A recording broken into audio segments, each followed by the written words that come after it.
बिस्मिल्लाहिर्रहमानिर्रहीम, अस्सलाम वालेकुम। Welcome to new video. आज 16 मई Friday, closing day of the week और स्टॉक मार्केट में आज क्लोजिंग हुई 1,19,649, 312 पॉइंट्स माइनस 0.26%। अब 312 पॉइंट्स थोड़े से माइट भी ज़्यादा लग रहे हैं, लेकिन जब हम परसेंटेज टर्म में बात करें तो 0.26% यानी 1% भी नहीं है माइनस।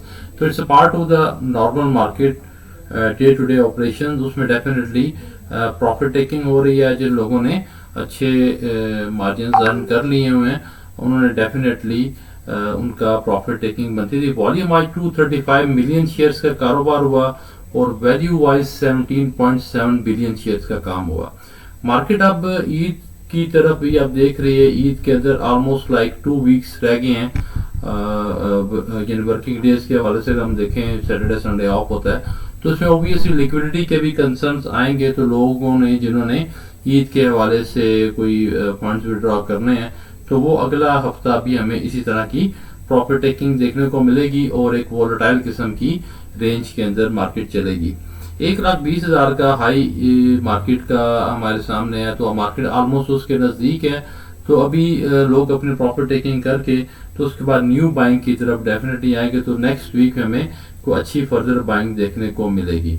मार्केट में ये लेस देन 1% की माइनस की क्लोजिंग बिल्कुल भी कोई नेगेटिव नहीं है। It's part of normal market correction की। जिन्होंने लाइक मेरे अपने क्लाइंट्स हैं जिन्होंने प्रॉफिट टेकिंग की है, सेलिंग की है, तो डेफिनेटली प्रॉफिट बुक करने के लिए सेलिंग करनी पड़ती है। जब सेलिंग आएगी तो उसमें प्रेशर आएगा, लेकिन अब वो लोग लिक्विडिटी हाथ में रख के बैठे हुए हैं और न्यू इन्वेस्टर दोबारा से वो अब चेक करेंगे नाउ कहाँ से एंट्री बनती है, कहाँ से पोजीशन है।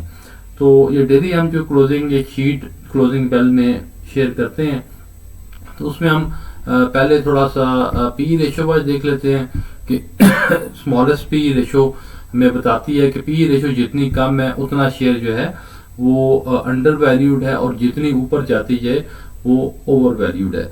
तो हमारे सामने ये शीट में 8-10 या जितने भी सामने शीट में नजर आ रहे हैं आपको शेयर्स, ये पीई रेशो वाइज इनकी रेशो सबसे कम है। तो इनके नाम मैं पढ़ लेता हूँ, दो के डेटा आपके सामने है। You can take the screenshot for later in depth analysis. तो हम पहले पी रेशो वाइज एनालिसिस करते हैं।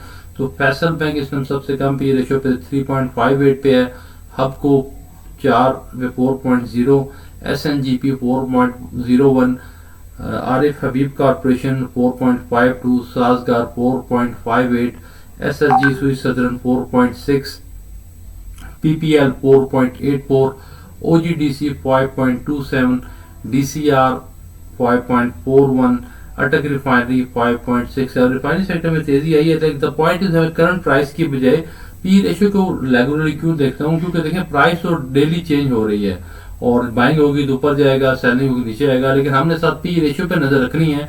एंड जब तक हमारी पी रेशियो एक आइडियल रेंज के अंदर उस इंडस्ट्री के एवरेज को कंपेयर करेंगे और उस शेयर की हमें हिस्टोरिकली अंदाजा होगा, तो हम देख सकते हैं अभी भी ये सेफ रेंज के अंदर है। लाइक ओजीडीसी चेक कर लें आप, पीपीएल, ये सारे 5 के राउंड पी रेशियो के अंदर हैं। और फिर उसी सेक्टर की बाकी शेयर्स को चेक करेंगे तो एनर्जी सेक्टर में जब आप इसको कंपेयर करेंगे पीएसओ के साथ तो हमारी के साथ वो हमें 9+ में नजर आ रहे हैं। तो कि हम 1 बाय 1 पहले पी रेशियो को देखते हैं, फिर सेक्टर वाइज भी आते हैं। तो अटक रिफाइनरी अभी 5.66 पे अभी भी ठीक है। चिराग सीमेंट 5.7 बैंक और देन वी है मीजान बैंक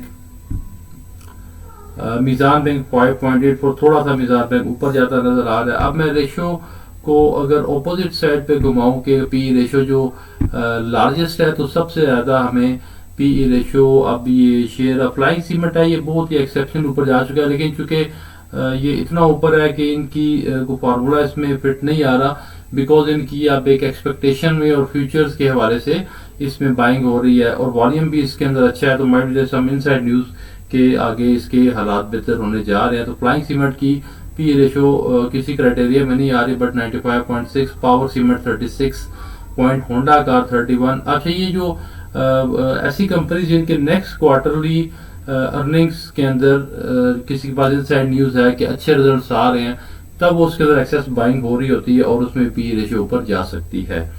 लेकिन बेस्ड ऑन प्रीवियस डेटा अगर देखें तो उसके अकॉर्डिंगली ज्यादा होगी, लेकिन जो ही हमें न्यू डेटा आएगा वो अपलोड होगा तो ऑटोमेटिकली फिर ये दोबारा करेक्शन करके पी रेशियो करेक्ट रेट में आ जाएगी। तो any agro holding 30 P ratio, फौजी फूड्स 27 एंड देन ऑनवर्ड सारी जो है ये इवन मारी और पीएसओ जिनका हमने जिक्र किया। तो मार्केट में साथ साथ ये चेंज कॉलम को देखें, जिनकी ग्रीन में बैकग्राउंड है वो पॉजिटिव चेंज में हुए क्लोज, और जिनकी येलो में है वो और रेड बैकग्राउंड है वो नेगेटिव क्लोजिंग है। वॉल्यूम के हवाले से जरा देख लेते हैं कि वॉल्यूम के हवाले से क्या रहा हाईएस्ट वॉल्यूम वाइज। तो सबसे ज्यादा हाईएस्ट वॉल्यूम इन शेयर में से पेल इलेक्ट्रॉन का 18 मिलियन का वॉल्यूम, लेकिन स्टिल -1.62 में क्लोजिंग 3%। इसके अंदर इसमें थोड़ी सी प्रॉफिट टेकिंग हमें आती नजर आ रही है और अपने ऑल टाइम हाई के भी नजदीक है, सिर्फ 8% अभी उससे नीचे है। देन फौजी फूड्स FFL 15 मिलियन का वॉल्यूम और 10 पैसे इसके अंदर चेंज आई है, 15 रुपये 17 की क्लोजिंग। सुई southern 14 million shares, again 1.29 minus, इसमें प्रॉफिट टेकिंग हो रही है। और ये सॉर्ट ऑफ इसमें गैम्बलिंग टाइप एलिमेंट ज्यादा आ रहा है इस टाइम, क्योंकि इसमें स्टेबिलिटी नहीं है। जो शेयर जितना स्टेबल होगा उतना समझ मार्केट मैनिपुलेशन से आउट है। हब को 0.689 मिलियन शेयर्स का काम हुआ, पी रेशो 4, अच्छा share.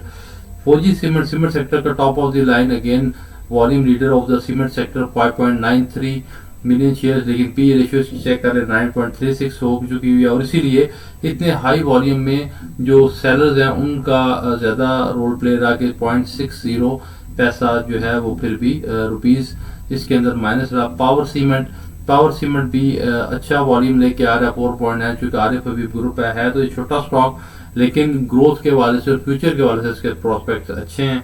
Then we have PPL energy sector का वेरी स्टेबल स्टॉक, और उसके भी वॉल्यूम 4.6 मिलियन का काम हुआ। Maple cement 4.4 million, DG Khan cement 3.5 million, SNGP 3.3 million, PSO 3.2 million. तो ये वॉल्यूम्स के हवाले से अच्छे स्ट्रॉन्ग शेयर्स हैं जिनको इन्होंने शेयर्स ने अच्छा परफॉर्म किया। अब हम थोड़ा सा सेक्टर वाइज देखते हैं कि सेक्टर वाइज क्या रहा। तो सबसे पहले हम ऑटोमोबाइल के अंदर आते हैं। इसमें होंडा कार, गाल, साजियो, मिलर ट्रैक्टर्स और अटलस होंडा है। तो इसमें भी वॉल्यूम वाइज सबसे ज्यादा होंडा कार का ऑब्वियसली काम हुआ, और लेकिन हम इसमें चूंकि इंडस्ट्री लीडर है होंडा कार, उसके बाद तो हम थोड़ा सा इसमें अब करते हैं पी रेशो वाइज सेक्टर्स को एनालाइज करते हैं। तो सबसे ज्यादा हमें ऊपर, बल्कि इसको हम स्मॉलेस्ट पे लेके आते हैं। तो सबसे कम पी रेशो साजगार की आ रही है करंट रेट के मुताबिक, अभी भी 4.58 अच्छी पी रेशो है। गंदारा ऑटोमोबाइल 8.8, अटलस होंडा 9.32 और Miller tractors 17.41 and Honda car 31.81। Next move on करते हैं बैंक्स के हवाले से, देखते हैं कि बैंक्स में क्या रहा पी रेशो के अकॉर्डिंगली। मीज़ान बैंक ऑब्वियसली वॉल्यूम दोनों के ऑलमोस्ट अब नज़दीक सेम है, लेकिन फैसल बैंक जो है उसकी पी रेशो कम है, तो इसमें अब ग्रोथ जो है वो ज़्यादा, और हमें ऑल टाइम हाई में भी 16% का भी इसमें पोटेंशियल है। और मीज़ान बैंक अपने प्रीवियस हाई को क्रॉस करके ऊपर की तरफ जा रहा है, और मीज़ान बैंक और ये फैसल बैंक दोनों आज जो है ग्रीन जोन में क्लोज हुए हैं, आउट ऑफ फ्यू शेयर जो कि ग्रीन जोन में क्लोज हुए हैं। Then we come towards the cement sector. तो सीमेंट सेक्टर में भी अगर हम इसको वॉल्यूम वाइज अगर देखें तो फौजी सीमेंट, पावर सीमेंट, बल्कि हम इसको वॉल्यूम से ज़्यादा मैं इंटरेस्टेड होता हूँ कि किस में अभी फर्दर बाइंग पोटेंशियल मौजूद है। यानी आज की क्लोजिंग के बाद भी ज़ाहिर है जब एक शेयर ऊपर गया है तो उसमें अच्छा रिटर्न आ गया है, तो यानी प्राइस उसके ऊपर चली गई है, तो फर्दर क्या देखना उसमें बाइंग बनती है कि नहीं। तो उस वाले चिराग सीमेंट 5.7 पी रेशो के साथ टॉप पे है। Then we have Lucky cement चूंकि इसमें वॉल्यूम भी अच्छा है, कंपनी भी ठीक है, पी रेशो भी ठीक है, तो उस हवाले से Lucky and then Maple Leaf cement ये दोनों जो है अच्छे लग रहे हैं। देन टाटा सीमेंट है, डीजी खान सीमेंट की 8.77 की P ratio, Fauji cement 9.36, Pioneer and then onward ये सारे उससे ऊपर पी रेशो में जा चुके हैं, means they are less attractive for the new buying. अब हम एनर्जी सेक्टर की बात करते हैं। तो एनर्जी सेक्टर के अंदर भी अगर हम पी रेशो वाइज इनको अगर अलाइन करें तो कम पी रेशो वाइज अगर सबसे पहले सुई सदरन सबसे कम पी रेशो में 4.6 है, और दो ऑल टाइम हाई ने बहुत ज्यादा ऊपर 51 बनाया था, और अभी इसकी प्राइस एक अच्छी रेंज के अंदर है, चूंकि इसकी अर्निंग पर शेयर पहले लॉस में था, 23 का रिजल्ट 24 में ये प्रॉफिट डिक्लेयर कर रहा है। अब 25 में से अगर कुछ थोड़ा सा फर्दर इंक्रीज करके 10 रुपए तक की कर दे तो फिर इसकी 5 मल्टीपल के मुताबिक 50 तक इसकी यानी प्राइस बनती है जो कि ऑलरेडी हाल टाइम हाई टच कर चुका है, लेकिन उस टाइम के लिए प्राइस है कि जब 2025 का रिजल्ट 10 रुपये EPS का है। लेकिन इतना ऊपर टच करने का मुराद ये भी हो सकता है कि माइट भी किसी के पास इनसाइड न्यूज़ है कि 2025 का रिजल्ट जब डिक्लेयर होगा तो 10 रुपीज़ के अराउंड EPS आएगी। तो जस्ट अजम्पशन। तो अभी हम डेटा जो हिस्टोरिकल है, जो पब्लिश इन्फॉर्मेशन है, जो कि 2024 का रिजल्ट है, उसके accordingly but it's safe at this price. अब इस प्राइस के ऊपर ठीक है, 50 के ऊपर इसकी करंट बाइंग वो ठीक नहीं थी, इसीलिए इस जिन्होंने वहाँ 50 में बाय किया हुआ है, now they will have to wait for the 2025 result. Then we have PPL 4.8। PPL बहुत स्टेबल शेयर है और OGTC and PPL energy sector के अंदर, और चूंकि सर्कुलर डेट के इश्यूज अब रिजॉल्व होते नजर आ रहे हैं तो सारे PSO भी ठीक है। मारी काफ़ी टाइम से स्ट्रगल कर रहा है, अच्छी न्यूज़ भी आ रही हैं, रिकवरीज भी अनाउंस कर रहे हैं, सारा कुछ कर रहे हैं, लेकिन मारी ऊपर जाने का नाम नहीं दे रहा। आज भी 641 पे क्लोजिंग, और इसके ऊपर मैंने कल भी वीडियो एक डिटेल बनाई थी। तो ये स्विंग ट्रेड के लिए 600 से लेके 700 के दरमियान मूव करने के लिए शेयर अच्छा है। और जब ये 5-6 नीचे आता है it's a very ideal time, क्योंकि अभी 600 से नीचे जाता है लेकिन वो थोड़े टाइम के लिए, और वहाँ से बाउंस बैक करता है और फिर 650 के अराउंड आके रुकता है और थोड़े टाइम के लिए फिर ऊपर जाता है और वहाँ से प्रॉफिट टेकिंग होती है। तो फिर ये 650 का मीडियन पकड़ा हुआ है, 600 से 700 के दरमियान मारी मूव कर रहा है। और PSO ऑब्वियसली लॉन्ग टर्म के लिए बहुत अच्छा है। जो ही इनके सर्कुलर डेट के इश्यूज रिजॉल्व होंगे, फंड्स ट्रांसफर हो जाएंगे, तो हमें नेक्स्ट क्वार्टर में होपफुली इनके अच्छे रिजल्ट्स मिलेंगे। Then we have fertiliser sector के अंदर एंग्रो, FFC एंड फातिमा है, और PE रेशो वाइज अगर हम अलाइन करें तो हमें काफ़ी टाइम से फातिमा फर्टिलाइजर ऊपर नज़र आ रहा है, then FFC and then Engro fertiliser काफ़ी ज़्यादा हमें PE ratio wise latest EPS के मुताबिक ऊपर चला गया हुआ है। इसीलिए अब इसमें सेलिंग भी आ रही है और वॉल्यूम अच्छे होने के बावजूद सेलिंग का प्रेशर ज़्यादा है। देन वी हैव 2-3 अभी सेक्टर इकट्ठे उठा लेते हैं, IT, मिसलिनियस एंड रिफाइनरी। तो इसमें अगर हम अगेन इसको PE रेशियो को अगर हम लोएस्ट स्मॉलेस्ट टू लार्जेस्ट करें तो हमें फिर ये मिलता है कि आरिफ हबीब कॉर्पोरेशन टॉप में 4.52, DCR 5.41। DCR बहुत अच्छा स्टेबल शेयर है और आज भी इसने ग्रीन जोन में क्लोजिंग है, तो वॉल्यूम थोड़े कम हो गए DCR में, बट स्टिल 5.41 और अच्छा स्टॉक, ग्रोथ स्टॉक, डिविडेंड भी देगा, तो उस हवाले से एक पॉजिटिव शेयर है। तो बाकी अब अटक रिफाइनरी 5.66, फातिमा 6.04 से फर्टिलाइजर हमने कर दोबारा आ गया।